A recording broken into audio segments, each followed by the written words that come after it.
அப்போ king maker அவரு, நான் அவரும் கிங் மேக்கர். வேற யாரும் சொல்லல, உலகத்தில் யாருக்குமே சொல்லல. இதன் விளக்கம் என்னவென்றால், தமிழ்நாட்டிற்கு என்று கடவுளால் கொடுக்கப்பட்டிருக்கிற முதலமைச்சர் பேரு ஓ பன்னீர்செல்வம். இந்த பதவி, முதலமைச்சர் பதவி ஓ பன்னீர்செல்வம் தற்காலிகமானது, கடவுள் வார்த்தை. 29/12/2016 என் தேவநாயக கர்த்தர் கடவுள் என்னிடம் கூறியது, இத்தேசத்தின் அதிபதி என்னால் அபிஷேகப்படுத்தப்பட்டவன், அப்பதவி தற்காலிகமானது. 29 சொல்லிட்டாரு.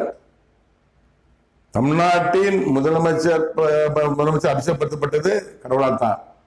ஓ பன்னீர்செல்வம் முதலமைச்சராகின்றது கடவுளால் தான். அந்த முதலமைச்சர் தற்காலிகமானது.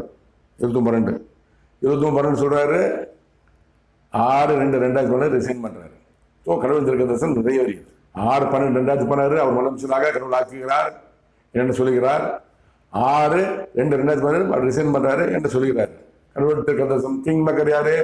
ஓபிஎஸ் கிங் மேக்கர் யாருங்கிறது கடவுள்.